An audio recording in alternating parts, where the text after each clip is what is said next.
في كتابك مهتدي ومقتدي بنبيك الآمين يا ربي يا من هو اعوذ باللہ من الشیطان الرجیم بسم اللہ الرحمن الرحیم رب اشرح لی صدری ویسر لی امری واحلل عقدۃ من لسانی یفقهوا قولی اللهم رب زدنی علما اللهم رب زدنی علما اللهم فقہنا فی الدین اللهم فقہنا فی الدین آمین یا رب العالمین۔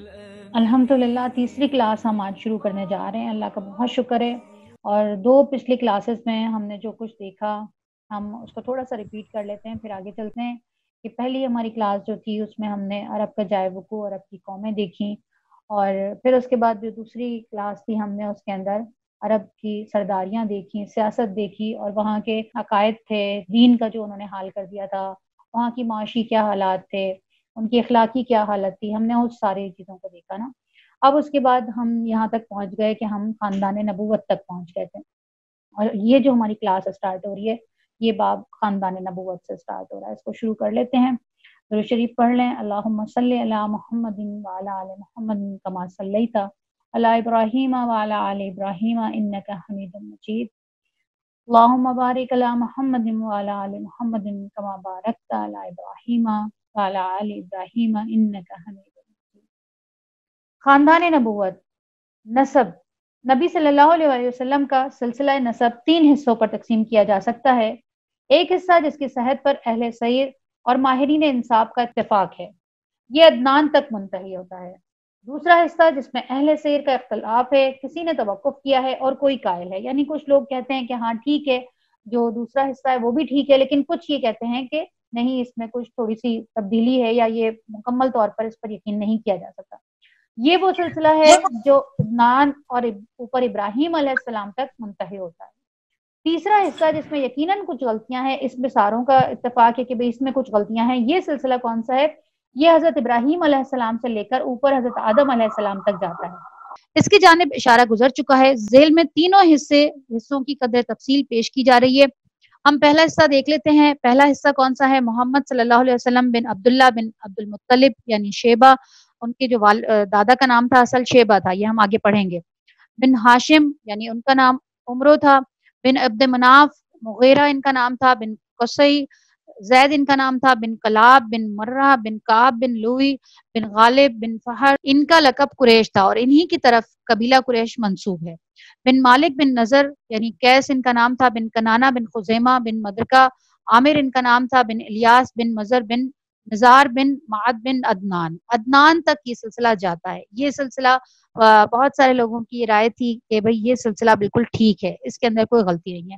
دوسرا حصے کے اندر عدنان سے اوپر جاتا ہے، اور یہ سلسلہ پھر ابراہیم علیہ السلام تک جاتا ہے، اور تیسرا حصہ حضرت ابراہیم علیہ السلام سے اوپر اور پھر حضرت آدم علیہ السلام تک جاتا ہے۔ اور انہی کے درمیان ہم نے یہ دیکھا کہ جو ابراہیم علیہ السلام سے اوپر کا جو سلسلہ ہے، اس کے اندر جو قرآن پاک کے اندر جن انبیاء کا ذکر ہے، ان میں سے حضرت نوح علیہ السلام کا ذکر بھی اس کے اندر آتا ہے، حضرت ادریس کا بھی ذکر اس میں آتا ہے، اور ایک اور نبی جو شیس علیہ السلام، یہ حضرت آدم علیہ السلام کے بیٹے تھے جو ان کے بعد نبی بنے، اور یہ سلسلہ پھر حضرت آدم علیہ السلام تک جاتا ہے۔ اور پھر ہم دیکھتے ہیں کہ خانوادہ نبی صلی اللہ علیہ وسلم نبی صلی اللہ علیہ وسلم کا خانوادہ اپنے جد اعلیٰ ہاشم بن عبد مناف کی نسبت سے خانوادہ ہاشمی کے نام سے معروف ہے، اس لیے مناسب معلوم ہوتا ہے کہ ہاشم اور ان کے بعد کے بعض افراد کے مختصر حالات پیش کیے جائیں۔ ہاشم ہم بتا چکے ہیں کہ جب اب بنو عبد مناف بنو عبد الدار کے درمیان عہدوں کی تقسیم پر مصالحت ہو گئی تو عبد مناف کی اولاد میں ہاشم ہی کو سقایا رفادہ کا یعنی حجاج کرام کو پانی پلانے اور ان کی میزبانی کرنے کا منصب حاصل ہوا۔ ہاشم بڑے معزز اور مالدار تھے، یہ پہلے شخص ہیں جنہوں نے مکہ کے اندر حاجیوں کو شوربے کے اندر روٹی مکس کر کے کھلانے کا اہتمام کیا۔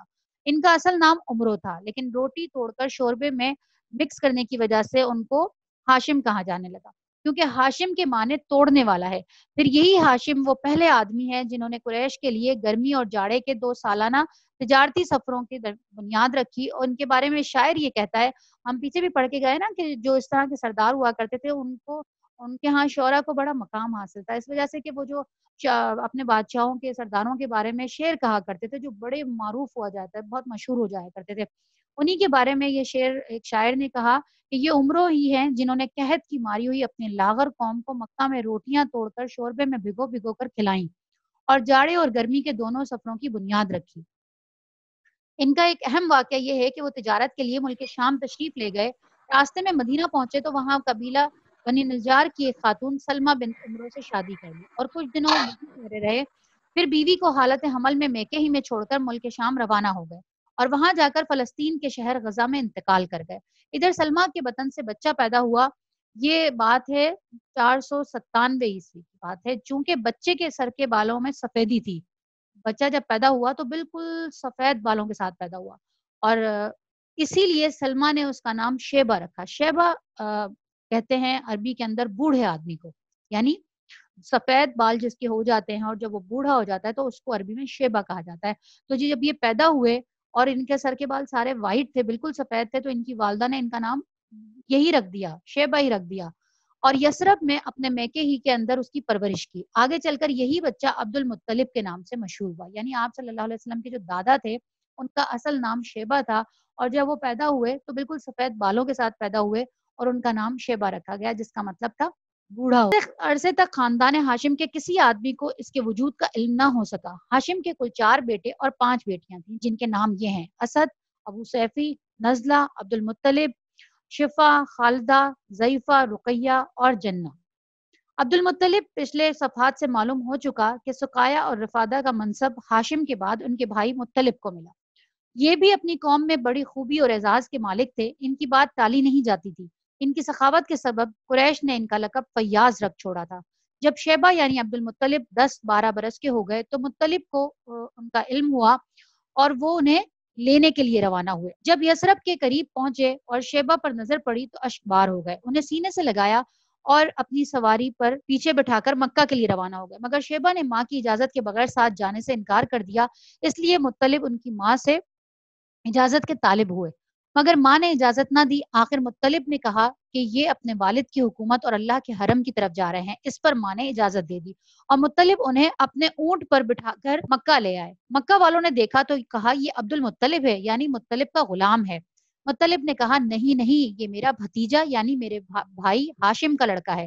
پھر شیبہ نے مطلب کے پاس پرورش پائی اور جوان ہوئے۔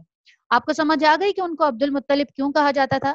یعنی وہ عبد المطلب، لوگوں نے ان کو دیکھتے ہی یہ کہا، جب وہ ان کے چچا بہت عرصے کے بعد جب غزہ آئے اور وہاں پہ انہوں نے دیکھا اپنے بھتیجے کو، تو وہ اپنے بھتیجے کو واپس حرم لانے لگے، کیونکہ ان کے بھائی ایک دفعہ سفر کے اندر گئے تھے اور وہیں انہوں نے شادی کی۔ یاد رکھیے گا ساری باتیں، کوشچنز آئیں گے ان کے بارے میں نا، کہ وہ وہاں گئے، انہوں نے وہاں پہ شادی کی بنی نجار کی خاتون سے اور وہیں پہ ان کی اپنی بیوی کو حالت حمل میں چھوڑ کر ان کی ڈیتھ ہو گئی۔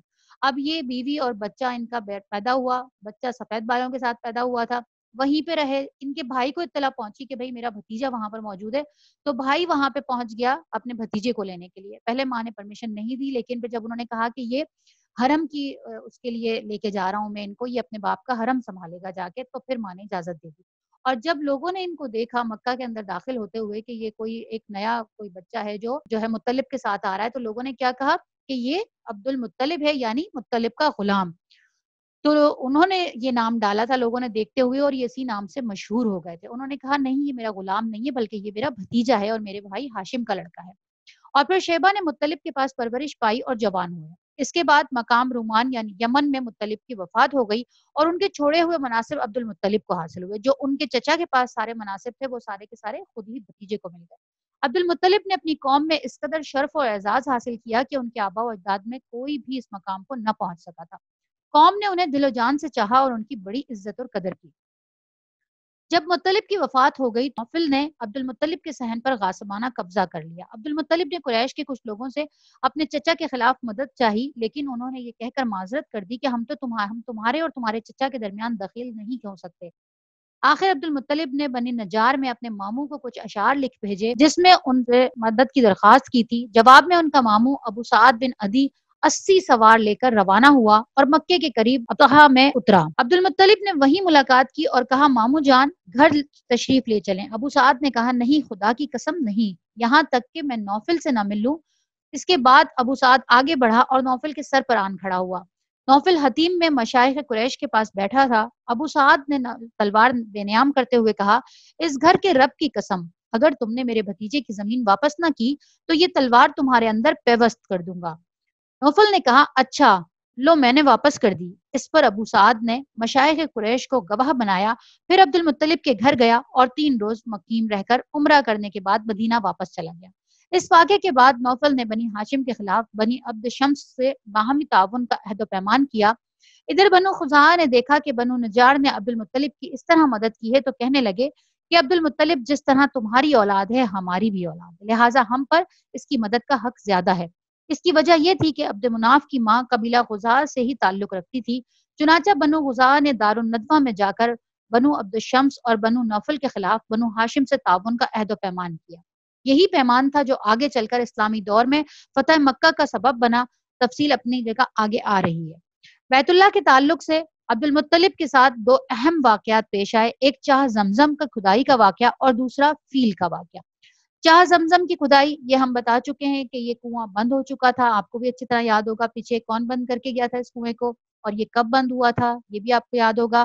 ابھی تک وہ کنواں بند ہوا ہوا ہے۔ پہلے واقعے کا خلاصہ یہ ہے کہ عبد المطلب نے خواب میں دیکھا کہ انہیں زمزم کا کنواں کھودنے کا حکم دیا جا رہا ہے اور خواب ہی میں انہیں اس جگہ بھی بتائی گئی۔ انہوں نے بیدار ہونے کے بعد کھدائی شروع کی اور رفتہ رفتہ وہ چیزیں برآمد ہوئیں جو بنو جرہم نے مکہ چھوڑتے وقت چاہے زمزم میں دفن کر دی تھی، یعنی اس کنویں کے اندر وہ جاتے ہوئے دفن کر کے گئے تھے۔ یاد ہے نا کیا کیا چیزیں تھیں آپ کو؟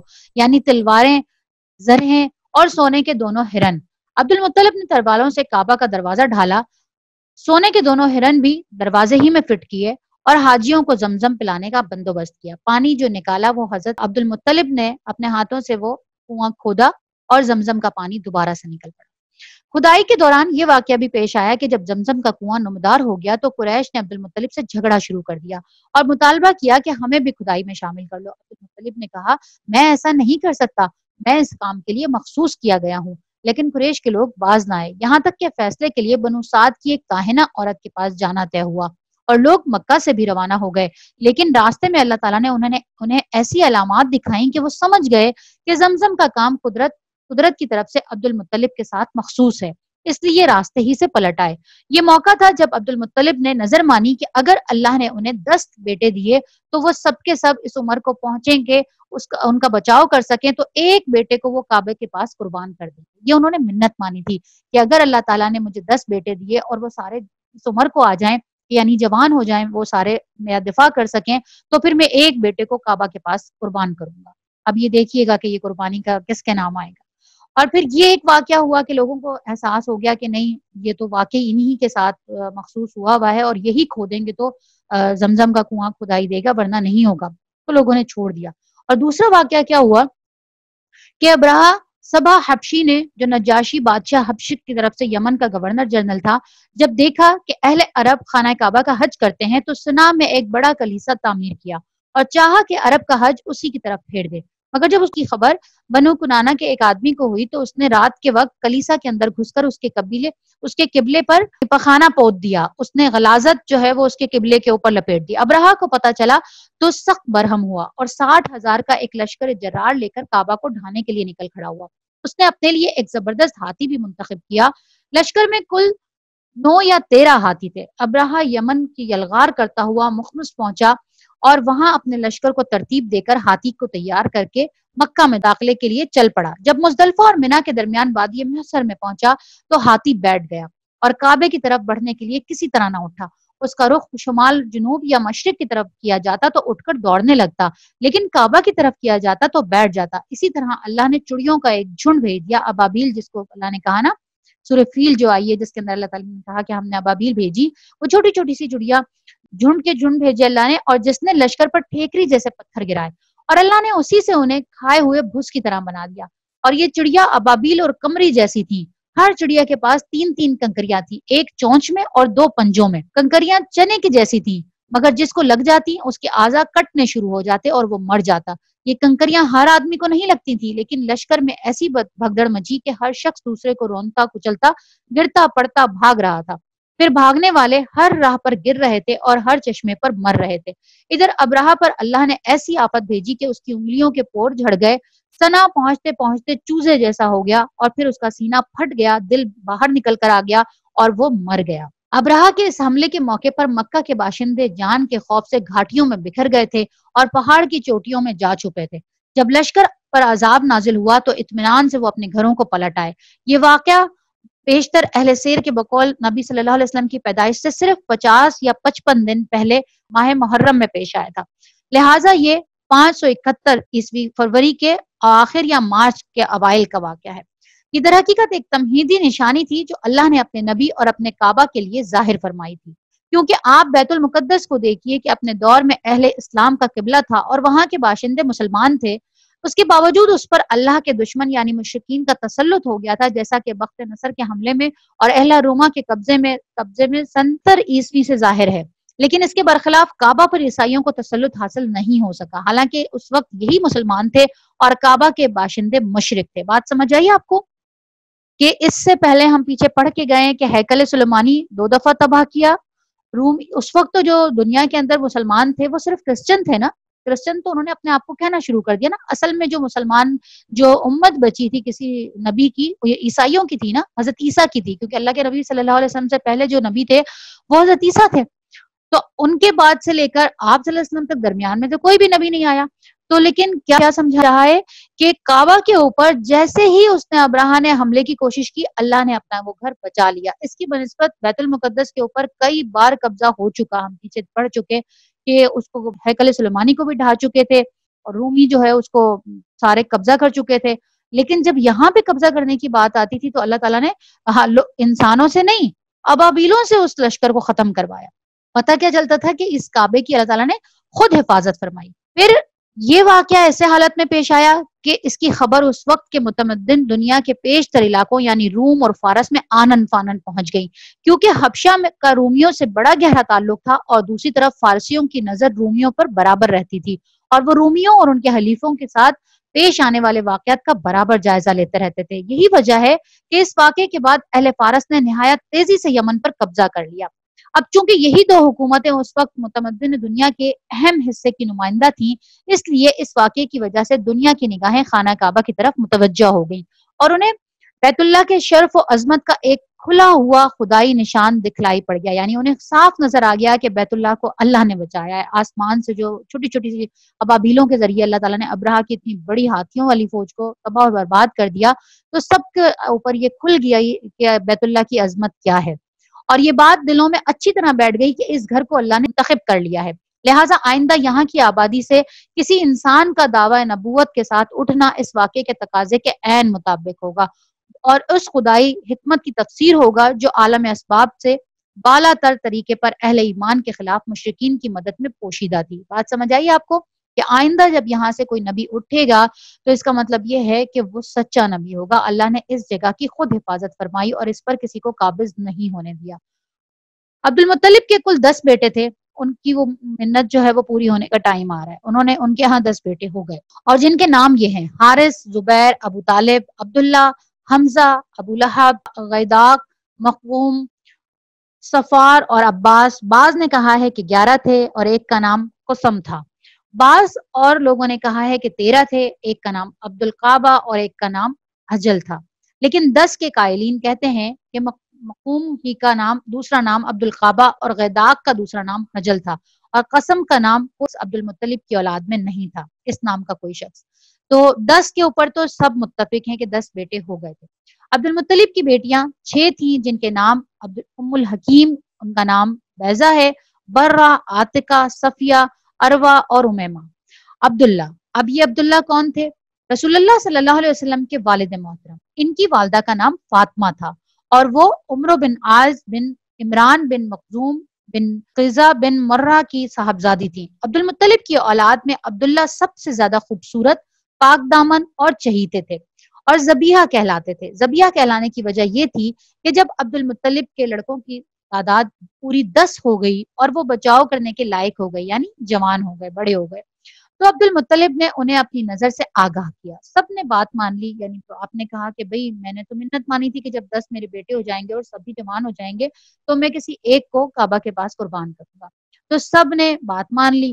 اس کے بعد عبد المطلب نے قسمت کے تیروں پر ان سب کے نام لکھے. اب دیکھ لیں قسمت کے تیر پیچھے ہم پڑھ کے گئے کون سے تیر تھے. بت کے پاس تیر رکھے ہوئے تھے حبل کے پاس، اور ان تیروں سے یہ لوگ قرآن اندازی نکالا کرتے تھے سفر میں جانے سے پہلے، شادیوں میں کرنے سے پہلے، کاروبار کرنے سے پہلے. یہاں پہ بھی قربانی کے لیے انہوں نے نام اپنے بیٹوں میں سے چننا چاہا تو کیا کیا، قسمت کے تیروں پر ان سب کے نام لکھے اور حبل کے قیم کے حوالے کر دیا. قیم نے تیروں کو گردش دے کر قرآن نکالا تو عبداللہ کا نام نکلا. عبد المطلب نے عبداللہ کا ہاتھ پکڑا، چھری لی اور ذبح کرنے کے لیے خانہ کعبہ کے پاس لے گئے. لیکن قریش اور خصوصاً عبداللہ کے ننیال والے یعنی بنو مخزوم اور عبداللہ کے بھائی ابو طالب آڑے آئے. کہا کہ تب میں اپنی نظر کا کیا کروں، یعنی انہوں نے پوچھا کہ میں نے تو نظر مانی تھی، میں اس کا کیا کروں. تو انہوں نے مشورہ دیا کہ وہاں کسی خاتون عرافہ کے پاس جا کر اس کا حل دریافت کریں. وہاں پہ نا ہم پیچھے پڑھ کے گئے تھی، عورتیں ہوتی تھی، کاہن بھی ہوتی تھی اور کوئی اس طرح کی عورتیں ہوا کرتی تھی جن کے پاس یہ لوگ جا کر پوچھا کرتے تھے وہ اپنے مسائل کے لیے، اپنے فیوچر کے لیے. اس طرح کے مرد بھی ہوتے تھے اور عورتیں بھی ہوا کرتی تھیں. تو کسی عورت کا کسی نے بتایا کہ آپ فلاں عورت ہے، وہاں پہ جا کے اس سے مشورہ لیں کہ کیا کرے. تو عبد المطلب ایک عرافہ کے پاس گئے اور اس نے کہا کہ عبداللہ اور 10 اونٹوں کے درمیان قرآن اندازی کریں، یعنی 10 اونٹ اور عبداللہ کے درمیان قرآن اندازی کریں. اگر عبداللہ کا نام نکلے تو مزید 10 اونٹ بڑھا دیں. اس طرح اونٹ بڑھاتے جائیں اور قرآن اندازی کرتے جائیں یہاں تک کہ اللہ راضی ہو جائے اور پھر اونٹوں کے نام قرآن کے اندر قرآن جو ہے وہ اونٹوں کے نام نکل آئے تو انہیں ذبح کر دیں. آپ کو بات سمجھ آئی؟ یعنی 2 پرچیاں ڈالیں، ایک پرچی کے اوپر عبداللہ کا نام لکھیں اور ایک کے اوپر 10 اونٹ لکھیں اور پھر ان کو ہلائیں اور ایک پرچی اٹھائیں اور پھر اس کے اوپر دیکھیں گے کس کا نام نکلا ہے. اگر تو عبداللہ کا نام نکلتا ہے تو پھر 10 اونٹ اور ملائیں، 20 اونٹ کر لیں اور پھر 2 پرچیاں ڈالیں اور پھر اس کے بعد ان دونوں پرچیوں کو ہلائیں جب تک اونٹ نہیں آ جاتے، جب تک اس پرچی میں اونٹ نہیں آ جاتے اور ہر بار 10 اونٹ بڑھاتے جائیں اس وقت تک. تو انہوں نے حضرت مطلب نے پھر یہی کیا، یعنی پھر اونٹوں کا نام قرآن نکل آئے تو انہیں ذبح کر دیں. عبد المطلب نے واپس آ کر عبداللہ اور 10 اونٹوں کے درمیان قرآن اندازی کی مگر قرآن عبداللہ کے نام نکلا. اس کے بعد وہ 10 اونٹ بڑھاتے گئے اور قرآن اندازی کرتے گئے مگر قرآن عبداللہ کے نام ہی نکلتا رہا.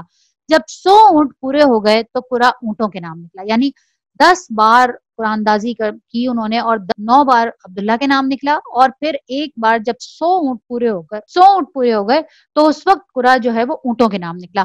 اب عبد المطلب نے انہیں عبداللہ کے ہاں بدلے میں ذبح کیا اور وہیں چھوڑ دیا. کسی انسان یا درندے کے لیے کوئی رکاوٹ نہیں تھی. وہاں پہ کوئی بھی انسان آتا وہ اس کا گوشت لے جاتا، کوئی بھی چرند پرند جو بھی آتے وہ اس کو کھا لیتے، بس انہوں نے وہیں چھوڑ دیا.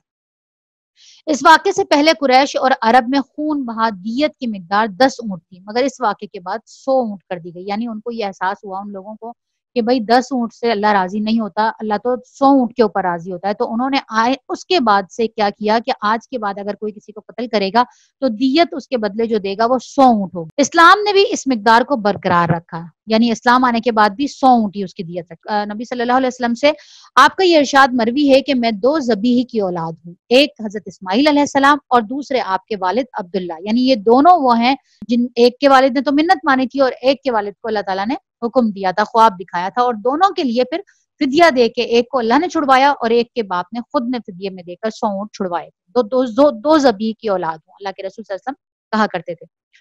عبد المطلب نے اپنے صاحبزادے عبداللہ کی شادی کے لیے حضرت آمنہ کا انتخاب کیا جو دہب بن عبد مناف بن زہرہ بن کلاب کی صاحبزادی تھی اور نسب اور رتبے کے لحاظ سے قریش کی افضل ترین خاتون شمار ہوتی تھی.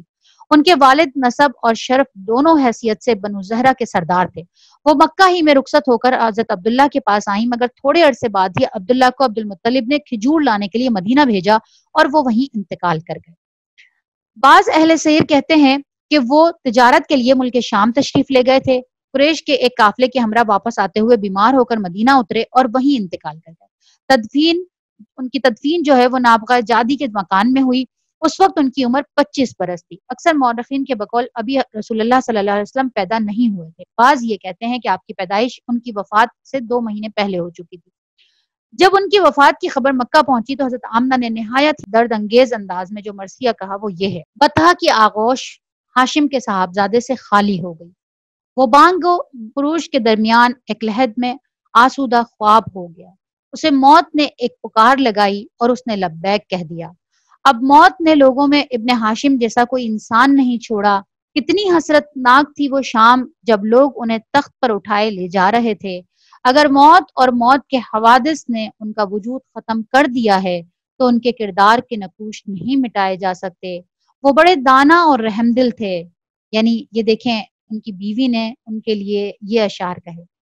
عبداللہ کا کل ترکہ یہ تھا، 5 اونٹ، بکریوں کا ایک ریوڑ، ایک حبشی لونڈی جن کا نام برکت تھا اور کنیت ایمن تھی۔ یہی ایمن جنہوں نے رسول اللہ صلی اللہ علیہ وسلم کو گود میں کھلایا۔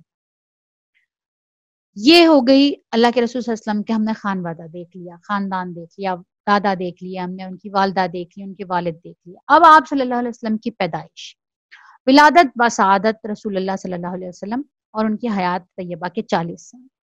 رسول اللہ صلی اللہ علیہ وسلم مکہ میں شعب بنی ہاشم کے اندر 9 ربیع الاول سن 1 ہجری عام الفیل یوم دوشنبہ کو صبح کے وقت پیدا ہوا۔ اب یہ دیکھیں کہ ہمارے ہاں اتنا غلط کانسیپٹ ہے، یہ میں نے بہت ساری جگہوں پہ پڑھا بھی ہے، اور اس کے اوپر کی رائے اتنی زیادہ رائے ہے کہ آپ صلی اللہ علیہ وسلم کی پیدائش کا دن 12 ربیع الاول نہیں ہے، 9 ربیع الاول ہے۔ اکثریت کی رائے یہی ہے کہ 9 ربیع الاول کو آپ پیدا ہوئے۔ بہت کم لوگ ہیں جو یہ کہتے ہیں کہ آپ 12 ربیع الاول کو پیدا ہوئے تھے، لیکن آپ کی وفات کے اوپر سب متفق ہیں کہ وہ 12 ربیع الاول کو، بلکہ ہم نے خود نے بھی یہ سنا، اور میں ابھی پچھلے دنوں ایک اور بھی لیکچر سن رہی تھی، اس میں بھی وہ یہی کہہ رہے تھے کہ ہم نے اپنے بھی بچپن کے اندر یہ سنا کہ 12 وفات کہا جاتا تھا ایک زمانے کے اندر۔ ہم نے بھی سنا، ہماری نانی امی جب کہا کرتی تھی 12 ربیع الاول کا مہینہ آتا تھا تو وہ کہتی تھی 12 وفات کا مہینہ، یعنی یہ تو 12 وفات کہلاتی تھی، مہینہ ہی وفات کا کہلاتا تھا۔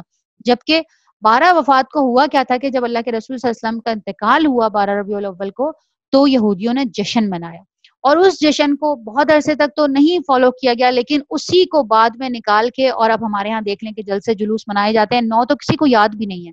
جو جشن منائے جاتے ہیں، جو کچھ بھی کیا جاتا ہے وہ بھی غلط ہے، وہ بھی نہیں کرنا چاہیے۔ آپ ان کو عمل کریں، اس دن آپ اور دوسرے طریقے سے منانا چاہیے آپ کو، جس طریقے سے ہم مناتے ہیں وہ تو بہت ہی غلط طریقہ ہے، لیکن بہرحال وہ بھی غلط دن مناتے ہیں کہ اس دن یہودیوں نے جشن منایا تھا اور وہ خوش ہوئے تھے، اور ہم ان کی پیروی کرتے ہوئے 12 کو ہی ہم فالو کرتے ہیں۔ ہمیں یہ پتہ بھی نہیں ہے کہ 12 ان کی وفات کا دن تھا، جو کنفرم ہے، جبکہ اکثریت کی یہ رائے ہے کہ 9 ان کی پیدائش کا دن، پیر کا دن۔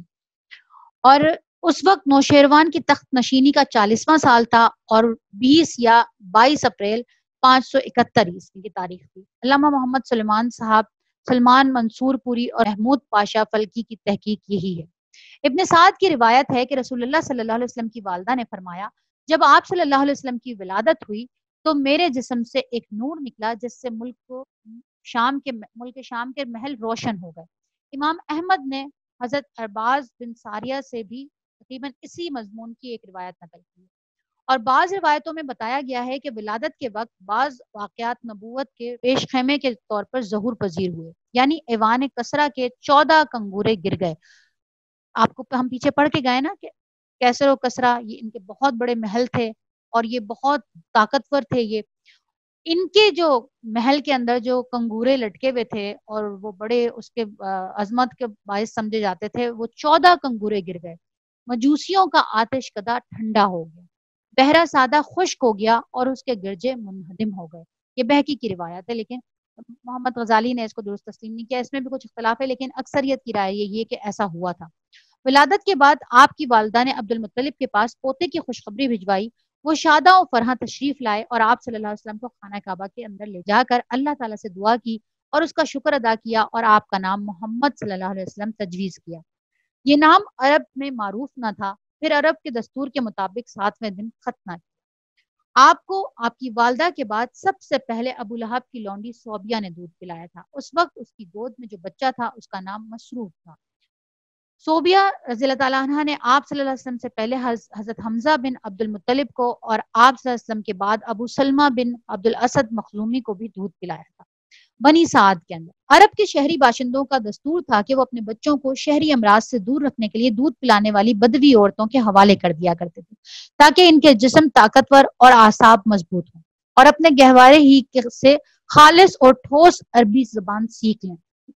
اسی دستور کے مطابق عبد المطلب نے دودھ پلانے والی دایا تلاش کی اور نبی صلی اللہ علیہ وسلم کو حضرت حلیمہ بنت ابو زویب کے حوالے کر دیا۔ یہ قبیلہ بنی سعد بن بکر کی ایک خاتون تھی، ان کے شوہر کا نام حارث بن عبد العزا اور کنیت ابو قبصہ تھی، وہ بھی قبیلہ بنی سعد ہی سے تعلق رکھتے تھے۔ حارث کی اولاد کے نام یہ ہیں جو رضاعت کے تعلق سے رسول اللہ صلی اللہ علیہ وسلم کے بھائی بہن تھے، عبداللہ، انیسہ، حذافہ یا جزامہ، انہی کا لقب شیما تھا، اسی نام سے وہ زیادہ مشہور ہوئی۔ یہ رسول اللہ صلی اللہ علیہ وسلم کو گود میں کھلایا کرتی تھیں۔ ان کے علاوہ ابو سفیان بن حارث بن عبد المطلب جو رسول اللہ صلی اللہ علیہ وسلم کے چچیرے بھائی تھے، وہ بھی حضرت حلیمہ کے واسطے سے آپ کے رضائی بھائی تھے۔ آپ صلی اللہ علیہ وسلم کے چچا حضرت حمزہ بن عبد المطلب بھی دودھ پلانے کے لیے بنو سعد کی ہی ایک عورت کے حوالے کیے گئے تھے۔ اس عورت نے بھی ایک دن جب رسول اللہ صلی اللہ علیہ وسلم حضرت حلیمہ کے پاس تھے تو آپ کو دودھ پلا دیا۔ اس طرح آپ اور حضرت حمزہ دوہرے رضائی بھائی ہو گئے، ایک صوبیہ کے تعلق سے جو حضرت ابو لہب کی لونڈی تھی، اور دوسرا بنو سعد کی اس عورت کے تعلق۔ رضاعت کے دوران حضرت حلیمہ رضی اللہ تعالی عنہا نے نبی صلی اللہ علیہ وسلم کی برکت کے ایسے ایسے مناظر دیکھے کہ سراپا حیرت رہ گئی۔ تفصیلات انہی کی زبانی سنی۔ ابن اسحاق کہتے ہیں کہ حضرت حلیمہ بیان کرتی ہیں رضی اللہ تعالی عنہا بیان کرتی تھیں کہ وہ اپنے شوہر کے ساتھ اپنا ایک چھوٹا سا دودھ پیتا بچہ لے کر بنی سعد کی کچھ عورتوں کے قافلے میں اپنے شہر سے باہر دودھ پینے والے بچوں کی تلاش میں نکلی۔ یہ قحط سالی کے دن تھے، قحط نے کچھ باقی نہ چھوڑا تھا۔ میں اپنی ایک سفید گدھی پر سوار تھی اور ہمارے پاس ایک اونٹنی بھی تھی، لیکن بخدا اس سے ایک قطرہ دودھ کا نہ نکلتا تھا، اور ادھر بھوک سے بچہ اس قدر بلکتا تھا کہ ہم رات بھر سو نہیں سکتے تھے۔ نہ میرے سینے میں بچے کے لیے کچھ تھا، نہ اونٹنی اس کی خوراک دے سکتی تھی۔ ہم بس بارش اور خوشحالی کی آس لگائے بیٹھے تھے۔ میں اپنی گدھی پر سوار ہو کر چلی تو وہ کمزور اور دبلے پن کے سبب اتنی سست رفتار نکلی کہ پورا قافلہ تنگ آ گیا۔ خیر ہم کسی نہ کسی طرح دودھ پینے والے بچوں کی تلاش میں مکہ پہنچ گئے۔ پھر ہم میں سے کوئی عورت ایسی نہیں تھی جس پر رسول اللہ صلی اللہ علیہ وسلم کو پیش نہ کیا گیا، مگر جب اسے بتایا جاتا کہ آپ صلی اللہ علیہ وسلم یتیم ہیں تو وہ آپ صلی اللہ علیہ وسلم کو لینے سے انکار کر دیتی، کیونکہ ہم بچے کے والد سے داد و دہش کی امید رکھتے تھے، یعنی زیادہ پیسے، زیادہ جو ہے نا وہ اس کی اجرت مانگتے تھے۔ ہم کہتے کہ یہ تو یتیم ہے، بھلا اس کی بیوہ ماں اور اس کے دادا کیا دے سکتے ہیں؟ بس یہی وہ وجہ تھی کہ ہم آپ کو لینا نہیں چاہتے تھے۔ ادھر جتنی عورتیں میرے ہمراہ آئی تھی سب کو کوئی نہ کوئی بچہ مل گیا، صرف مجھی کو نہ مل سکا۔ جب واپسی کی باری آئی تو میں نے اپنے شوہر سے کہا، خدا کی قسم مجھے اچھا نہیں لگتا کہ میری ساری سہیلیاں تو بچے لے کر جائیں اور تنہا میں کوئی بچہ لیے بغیر واپس جاؤں۔ میں جا کر اسی یتیم کو لے لیتی ہوں۔ شوہر نے کہا، کوئی حرج نہیں، ممکن ہے اللہ اسی میں ہمارے لیے برکت دے۔ اس کے بعد میں نے جا کر بچہ لے لیا، اور محض اس بنا پر لے لیا کہ کوئی اور بچہ نہ مل سکا۔ حضرت حلیمہ رضی اللہ تعالیٰ عنہا کہتی ہیں، جب میں بچے کو لے کر اپنے ڈیرے پر واپس آئی اور اسے اپنی آغوش میں رکھا تو اس نے جس قدر چاہا میرے سینے دودھ کے ساتھ اس پر امنڈ پڑے، اور اس نے شکم سیر ہو کر پیا۔ اس کے ساتھ ہی اس کے بھائی نے بھی شکم سیر ہو کر پیا، پھر دونوں سو گئے۔ حالانکہ اس سے پہلے ہم اپنے بچے کے ساتھ سو نہیں سکتے تھے۔ ادھر میرے شوہر اونٹنی دھونے گئے تو دیکھا کہ اس کا تھن دودھ سے لبریز ہے۔ انہوں نے اتنا دودھ دوہا کہ ہم دونوں نے نہایت آسودہ ہو کر پیا اور بڑے آرام سے رات گزاری۔ ان کا بیان ہے کہ صبح ہوئی تو میرے شوہر نے کہا، حلیمہ خدا کی قسم تم نے ایک بابرکت روح حاصل کی ہے۔ میں نے کہا، مجھے بھی یہی توقع ہے۔ حلیمہ رضی اللہ تعالیٰ عنہ کہتی ہیں، اس کے بعد ہمارا قافلہ روانہ ہوا۔ میں اپنی اسی خستہ حال گدھی پر سوار ہوئی اور اس بچے کو بھی اپنے ساتھ لیا، لیکن اب وہ گدھی خدا کی قسم پورے قافلے کو کاٹ کر اس طرح آگے نکل گئی کہ کوئی گدھا اس کا ساتھ پکڑ نہ سکتا تھا۔ یہاں تک کہ میری سہیلیاں مجھ سے کہنے لگی، او ابو زیب کی بیٹی، ارے یہ کیا ہے، ذرا ہم پر بھی مہربانی کر، آخر یہ تیری وہی گدھی تو ہے جس پر تو سوار ہو کر آئی تھی۔ میں کہتی، ہاں ہاں باخدا یہ وہی ہے۔ وہ کہتی، اس کا یقیناً کوئی خاص معاملہ ہے۔ پھر ہم بنو سعد میں اپنے گھروں کو آ گئے۔ مجھے معلوم نہیں کہ اللہ کی روئے زمین کا کوئی خطہ ہمارے علاقے سے زیادہ قحط زدہ تھا، لیکن ہماری واپسی کے بعد میری بکریاں چرنے جاتی تو آسودہ حال اور دودھ سے بھرپور واپس آتی۔ ہم دھوتے اور پیتے، جبکہ کسی اور انسان کو دودھ کا ایک قطرہ بھی نصیب نہ ہوتا۔ ان کے جانوروں کے تھنوں میں دودھ سرے سے رہتا ہی نہ تھا، حتیٰ کہ ہماری قوم کے شہری اپنے چرواہوں سے کہتے، کم بختوں، جانور وہیں چرانے لے جایا کرو جہاں ابو زیب کی بیٹی کا چرواہا لے جاتا ہے۔ لیکن تب بھی ان کی بکریاں بھوکی واپس آتی، ان کے اندر ایک قطرہ دودھ کا نہ رہتا، جبکہ میری بکریاں آسودہ اور دودھ سے بھرپور پلٹتی۔ اس طرح ہم اللہ کی طرف سے مسلسل اضافے اور خیر کا مشاہدہ کرتے رہے، یہاں تک کہ اس بچے کے 2 سال پورے ہو گئے اور میں نے دودھ چھڑا دیا۔ یہ بچہ دوسرے بچوں کے مقابلے میں اس طرح بڑھ رہا تھا کہ 2 سال پورے ہوتے ہوتے وہ کڑا اور گٹھیلا ہو چلا۔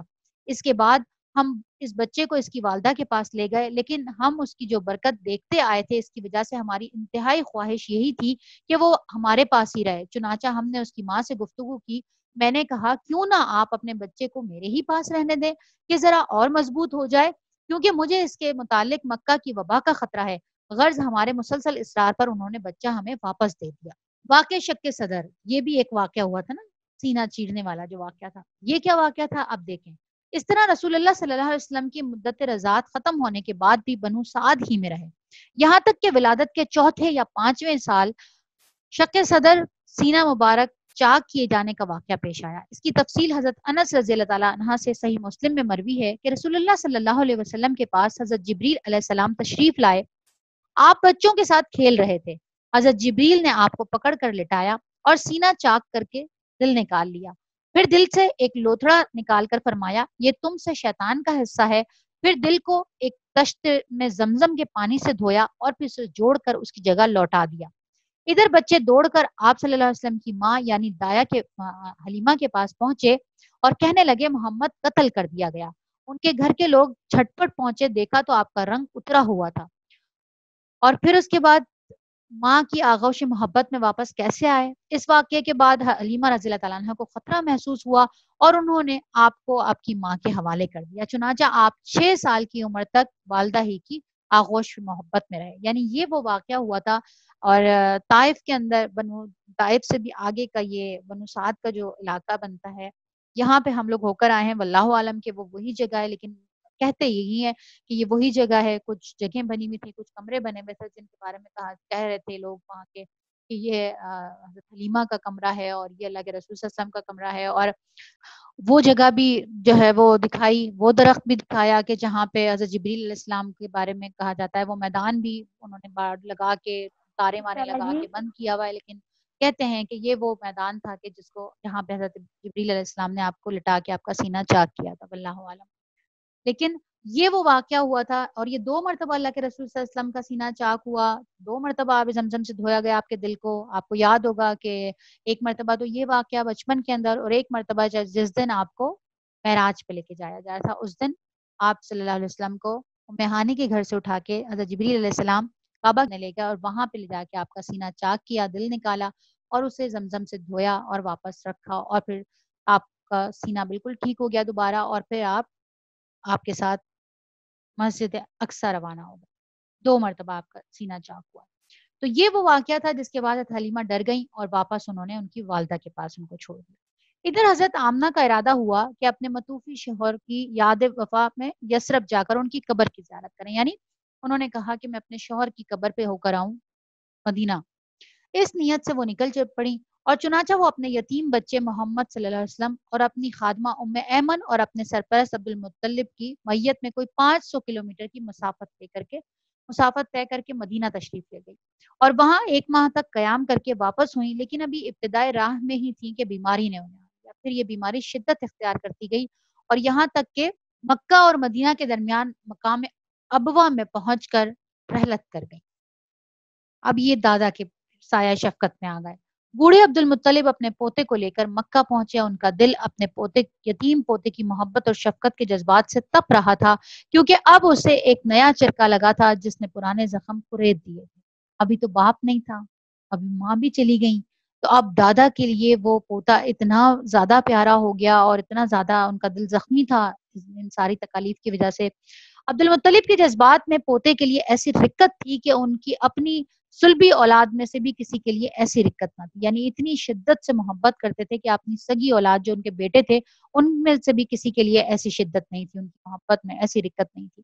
چنانچہ قسمت نے آپ کو تنہائی کے جس صحرا میں لا کھڑا کیا تھا، عبد المطلب اس میں آپ کو تنہا چھوڑنے کے لیے تیار نہیں تھے، بلکہ آپ کو اپنی اولاد سے بھی بڑھ کر چاہتے اور بڑوں کی طرح ان کا احترام کرتے تھے۔ ابن حشام کا بیان ہے کہ عبد المطلب کے لیے خانہ کعبہ کے سائے میں فرش بچھایا جاتا، ان کے سارے لڑکے فرش کے ارد گرد بیٹھ جاتے، عبد المطلب تشریف لاتے تو فرش پر بیٹھتے تھے۔ ان کی عظمت کے پیش نظر ان کا کوئی لڑکا فرش پر نہ بیٹھتا تھا، لیکن رسول اللہ صلی اللہ علیہ وسلم تشریف لاتے تو فرش ہی پر بیٹھ جاتے۔ ابھی آپ کم عمر بچے تھے، اور آپ صلی اللہ علیہ وسلم کے چچا حضرات آپ صلی اللہ علیہ وسلم کو پکڑ کر اتار دیتے، لیکن جب عبد المطلب انہیں ایسا کرتے دیکھتے تو فرماتے میرے اس بیٹے کو چھوڑ دو، بخدا اس کی شان ہی نرالی ہے۔ پھر انہیں اپنے ساتھ اپنے فرش پر بٹھا لیتے، اپنے ہاتھ سے پیٹھ سہلاتے اور ان کی نقل و حرکت دیکھ کر خوش ہوتے۔ آپ کی عمر ابھی 8 سال 2 مہینے 10 دن کی ہوئی تھی کہ دادا عبد المطلب کا سایہ شفقت بھی اٹھ گیا۔ ان کا انتقال مکہ میں ہوا اور وہ وفات سے پہلے آپ صلی اللہ علیہ وسلم کے چچا ابو طالب کو، جو آپ کے والد عبداللہ کے سگے بھائی تھے، آپ کی کفالت کی وصیت کر گئے۔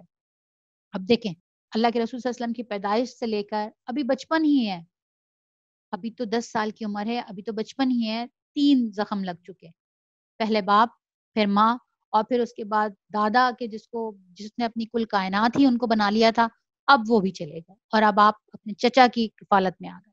ابو طالب نے اپنے بھتیجے کا حق کفالت بڑی خوبی سے ادا کیا، آپ کو اپنی اولاد میں شامل کیا، بلکہ ان سے بھی بڑھ کر مانا، مزید اعزاز و احترام سے نوازا، 40 سال سے زیادہ عرصے تک قوت پہنچائی، اپنی حمایت کا سایہ دراز رکھا، اور آپ صلی اللہ علیہ وسلم کی بنیاد پر دوستی اور دشمنی کی مزید وضاحت اپنی جگہ آ رہی ہے۔ یعنی اللہ کے رسول صلی اللہ علیہ وسلم کے ساتھ جو دوستی کرے گا وہ ابو طالب کا دوست ہوگا، جو ان کے ساتھ دشمنی کرے گا وہ ابو طالب کا دشمن ہوگا۔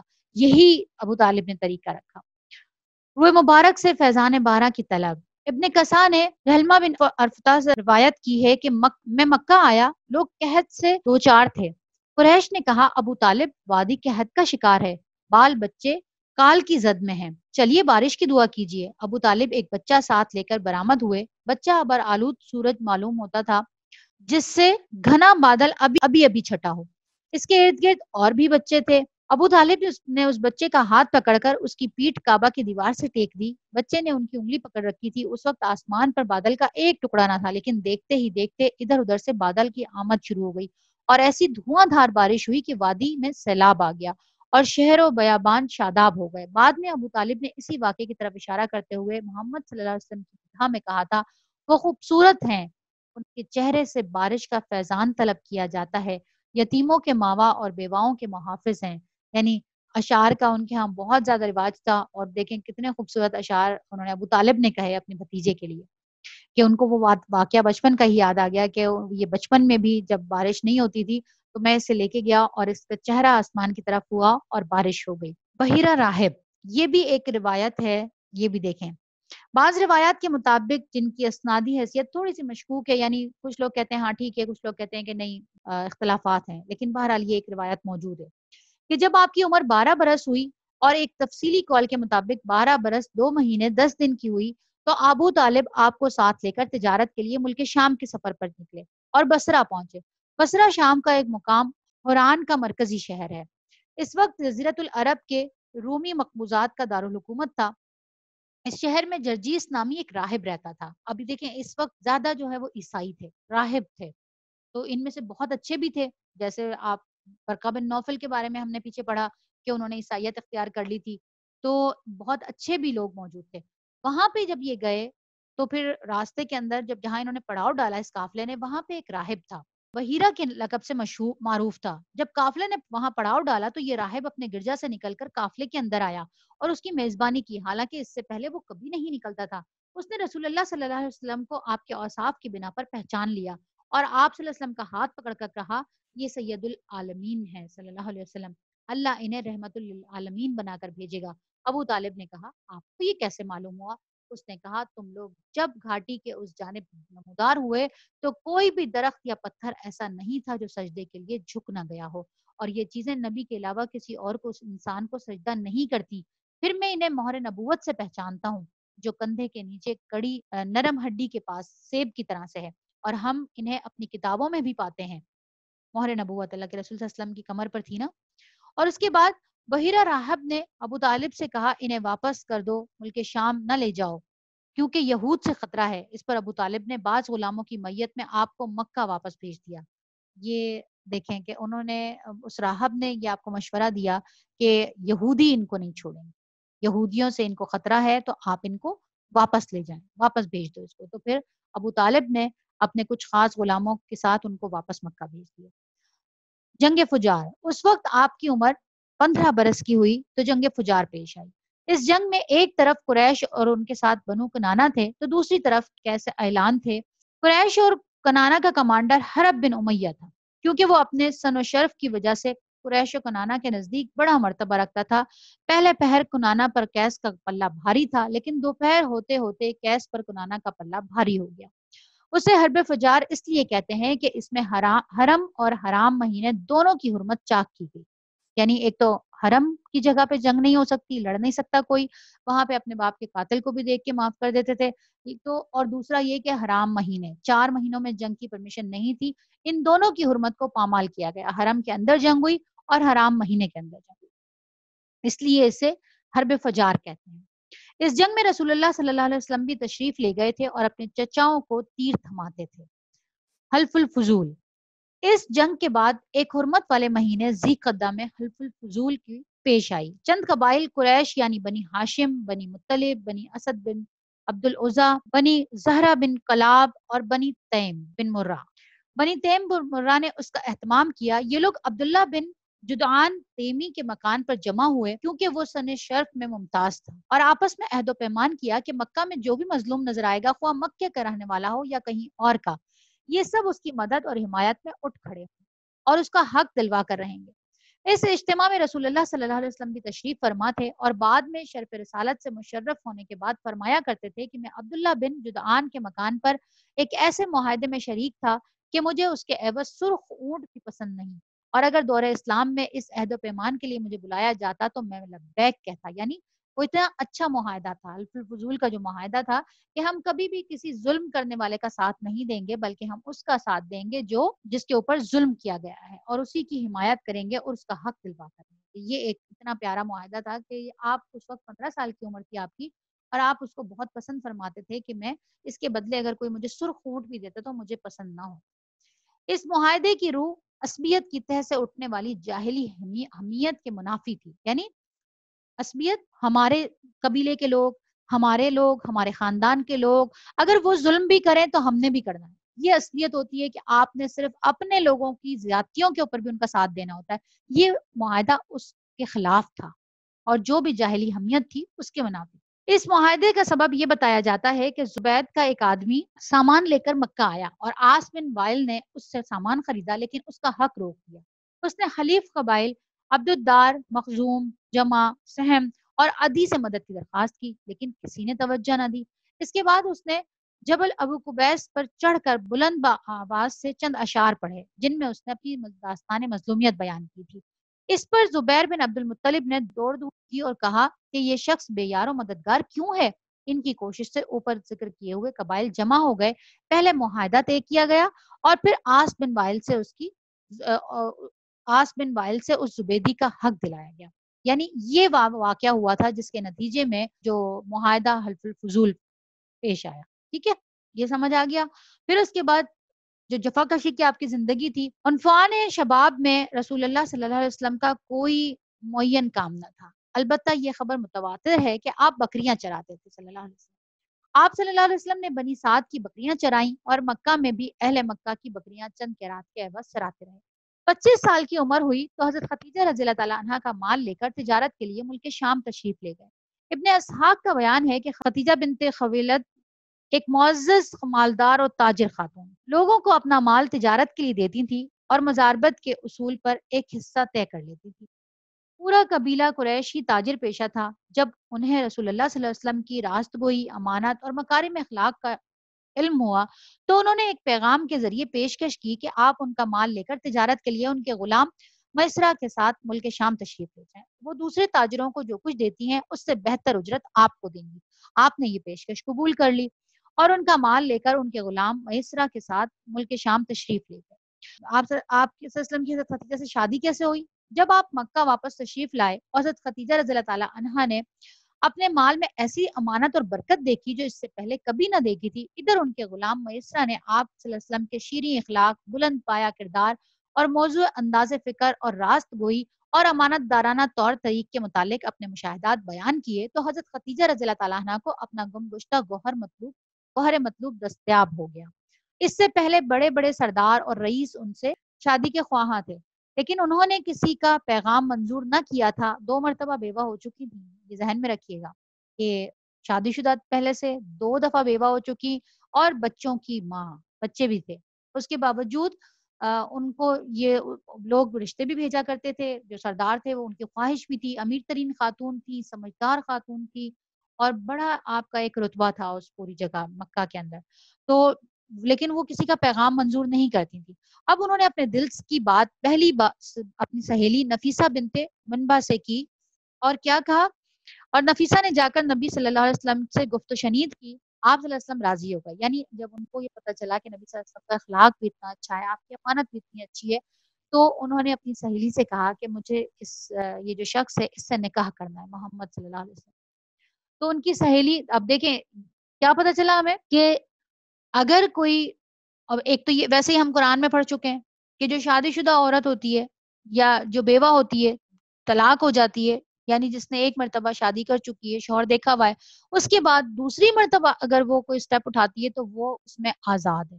ایک تو یہ کہ وہ خود سلیکٹ بھی کر سکتی ہے, خود فیصلہ بھی کر سکتی ہے, اس کے لیے کسی کا پابند ہونا ضروری نہیں ہے. جیسے ہم پیچھے قرآن کے اندر, ہم مطالعہ قرآن میں پڑھ کے گئے نا اس بات کو, کہ جو غیر شادی شدہ لڑکی ہے, کنواری لڑکی ہے, اس کا نکاح ولی کے ساتھ ہوگا, ولی کی مرضی کے ساتھ ہوگا, اور ولی موجود ہونا چاہیے. ٹھیک ہے, ہوگا لڑکی کی مرضی سے, لڑکی کی مرضی کے بغیر نہیں کر سکتے, پرمیشن ہی نہیں ہے.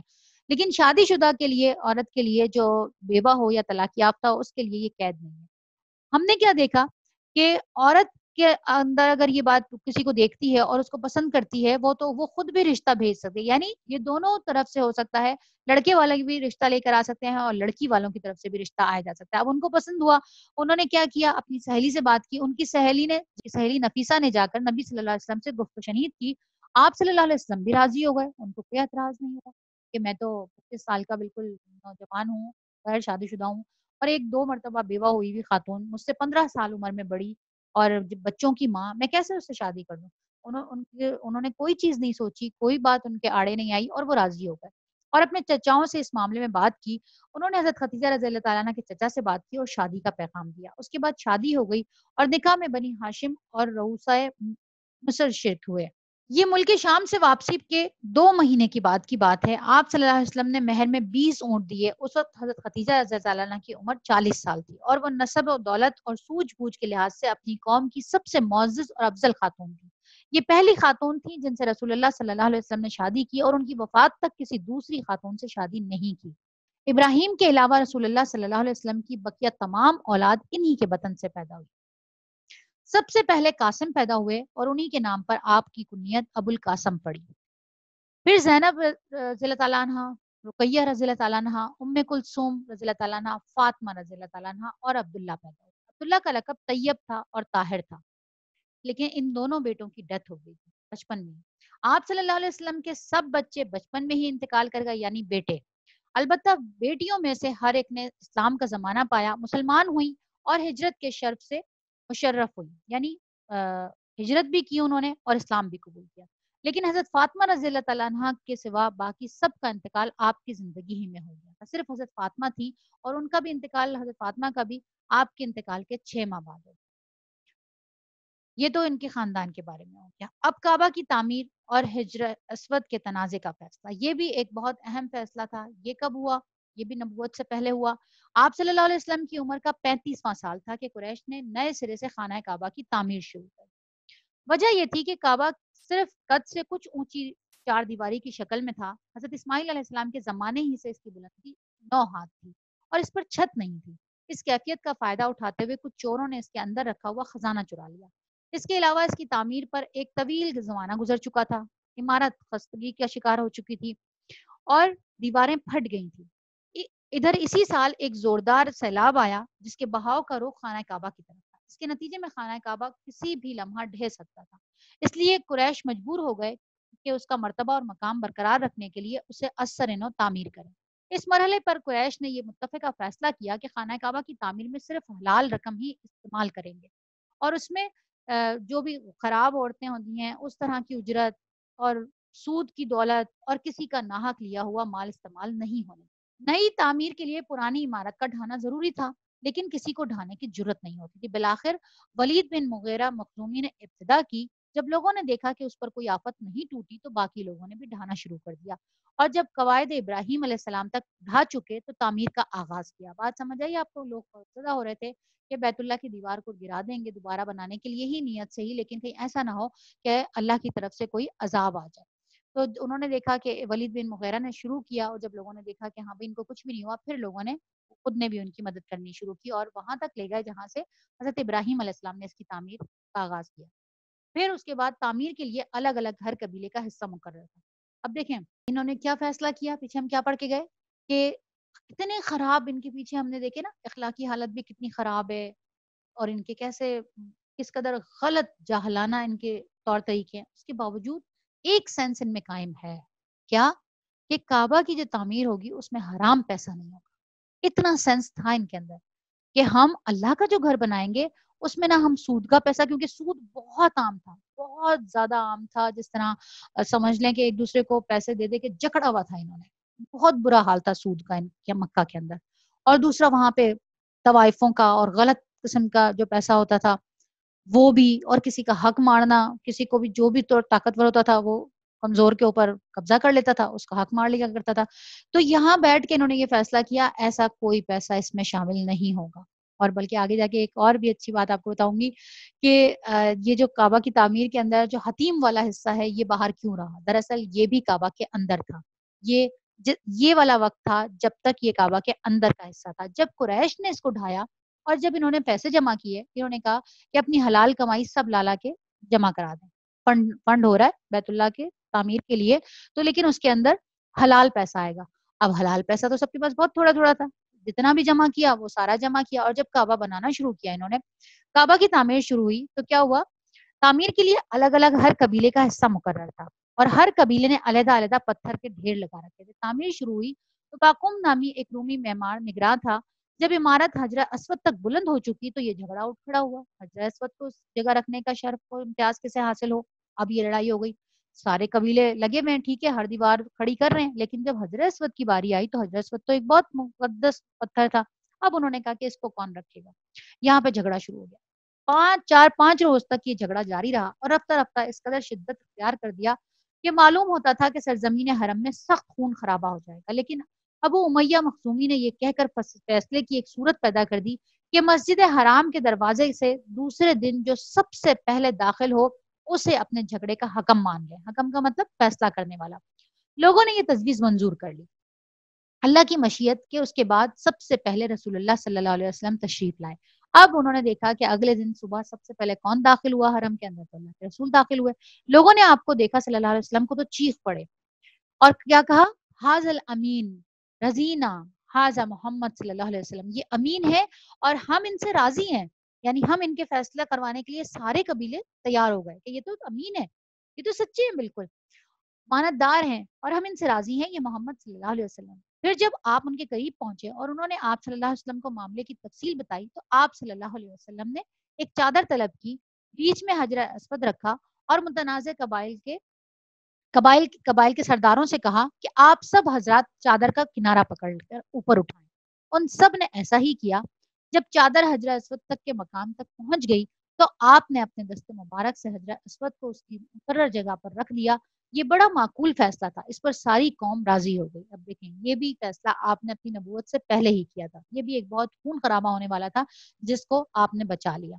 ادھر قریش کے پاس مال حلال کی کمی پڑ گئی، اب اتنا تھوڑا سا مال تھا حلال کا، تو اب کیا کیا جائے؟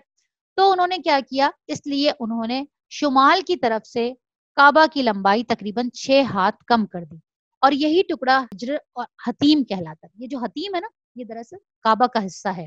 حضرت ابراہیم علیہ السلام اور اسماعیل علیہ السلام نے جب کعبہ بنایا تھا تو یہ اندر تھا۔ قریش نے جب اس کو گرا کے دوبارہ حلال کمائی سے بنانا شروع کیا تو پیسے کم پڑ گئے۔ اب کیا کریں؟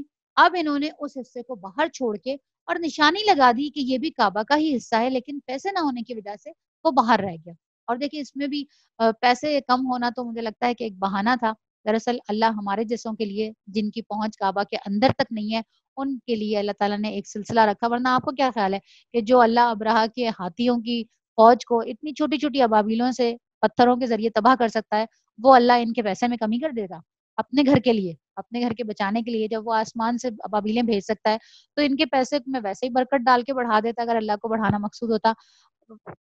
اللہ کو مقصود ہی یہی تھا کہ جو اتنے پیارے بندے آئیں گے اللہ کے، جو اتنے چاہنے والے اللہ کے آئیں گے، ان کو بھی کعبہ کے اندر سجدہ کرنے کی جگہ مل سکے. تو حتیم میں سجدہ کرنے کی، حتیم میں نماز پڑھنے کا وہی اجر ہے جو کعبہ کے اندر ہے. یہ کعبہ کے اندر کا ہی حصہ ہے. تو یہ بھی ہوا کہ پھر کیا ہوا کہ انہوں نے اس دفعہ قریش نے کعبہ کا دروازہ زمین سے خاصا بلند کر دیا تاکہ اس میں وہی شخص داخل ہو سکے جس سے وہ اجازت دیں. جب دیواریں 15 ہاتھ بلند ہو گئیں تو اندر 6 ستون کھڑے کر کے اوپر سے چھت ڈال دی گئی اور کعبہ اپنی تکمیل کے بعد قریب قریب چوکور شکل کا ہو گیا. اب خانہ کعبہ کی بلندی 15 میٹر ہے. حجر اسود والی دیوار اور اس کے سامنے والی دیوار یعنی جنوبی اور شمالی دیواریں 10-10 میٹر ہیں. حجر اسود مطاف کی زمین سے 1.5 میٹر کی بلندی پر ہے. دروازے والی دیوار اور اس کے سامنے کی دیوار یعنی پورب اور پچھم کی دیواریں 12-12 میٹر ہیں. دروازہ زمین سے 2 میٹر بلند ہے. دیوار کے گرد نیچے ہر چہار جانب سے ایک بڑھے ہوئے کرسی نما ضلع کا گھیرا ہے جس کی اوسط اونچائی 25 سینٹی میٹر اور اوسط چوڑائی 30 سینٹی میٹر ہے. اسے شاذروان کہتے ہیں. یہ بھی دراصل بیت اللہ کا جزء ہے لیکن قریش نے اسے بھی چھوڑ دیا تھا. آپ کو سمجھ آئی بات؟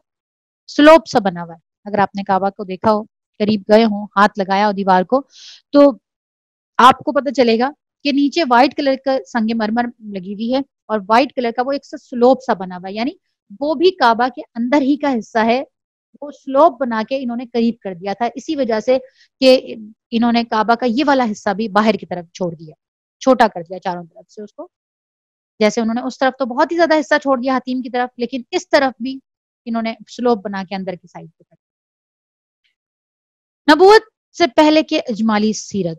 نبی صلی اللہ علیہ وسلم کا وجود ان تمام خوبیوں اور کمالات کا جامع تھا جو متفرق طور پر لوگوں کے مختلف طبقات میں پائے جاتے ہیں. آپ صلی اللہ علیہ وسلم اصابت فکر، دوربینی اور حق پسندی کا بلند مینار تھے. آپ صلی اللہ علیہ وسلم کو حسن فراست، پختگی فکر اور وسیلہ و مقصد کی درستگی سے حرص وافر عطا ہوا تھا.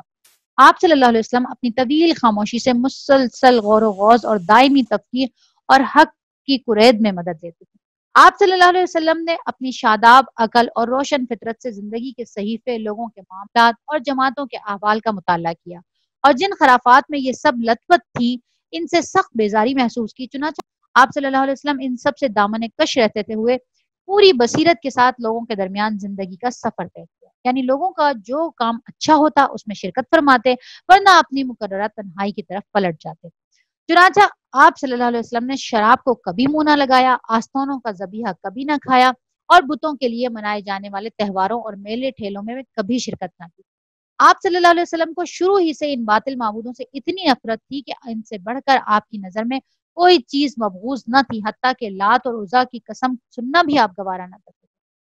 اس میں شبہ نہیں کہ تقدیر نے آپ پر حفاظت کا سایہ ڈال رکھا تھا. چنانچہ جب بعض دنیاوی تمتعات کے حصول کے لیے نفس کے جذبات متحرک ہوئے یا بعض ناپسندیدہ رسم و رواج کی پیروی پر طبیعت آمادہ ہوئی تو عنایت ربانی دخیل ہو کر رکاوٹ بن گئی. ابن اسیر کی ایک روایت ہے کہ رسول اللہ صلی اللہ علیہ وسلم نے فرمایا، اہل جاہلیت جو کام کرتے تھے مجھے 2 دفعہ کے علاوہ کبھی ان کا خیال نہیں گزرا، لیکن ان 2 دفعہ میں بھی ہر دفعہ اللہ نے میرے اور اس کام کے درمیان رکاوٹ ڈال دی. اس کے بعد پھر کبھی مجھے ان کا خیال تک نہ گزرا، یہاں تک کہ اللہ نے مجھے اپنی پیغمبری سے مشرف فرما دیا. ہوا یہ کہ جو لڑکا بالائی مکہ میں میرے ساتھ بکریاں چراتا تھا اس سے ایک رات میں نے کہا کیوں نہ تم میری بکریاں دیکھو اور میں مکہ جا کر دوسرے جوانوں کی طرح وہاں کی شبانہ قصہ گوئی کی محفل میں شرکت کر لوں. اس نے کہا ٹھیک ہے.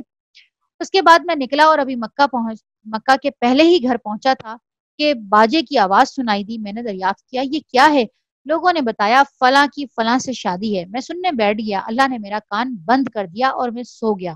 پھر سورج کی تمازت ہی سے میری آنکھ کھلی اور میں اپنے ساتھی کے پاس واپس چلا گیا. اس کے پوچھنے پر میں نے تفصیلات بتائیں. اس کے بعد ایک رات پھر میں نے یہی بات کہی اور مکہ پہنچا تو پھر اسی رات کی طرح کا واقعہ پیش آیا اور اس کے بعد پھر کبھی غلط ارادہ نہیں ہوا. سمجھ آ گئی آپ کو بات؟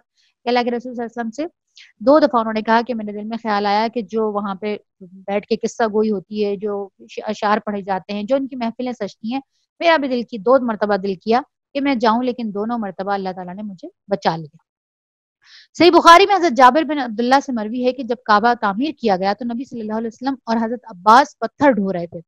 حضرت عباس نے نبی صلی اللہ علیہ وسلم سے کہا اپنا تہمت اپنے کاندھے پر رکھ لو، پتھر سے حفاظت رہے گی.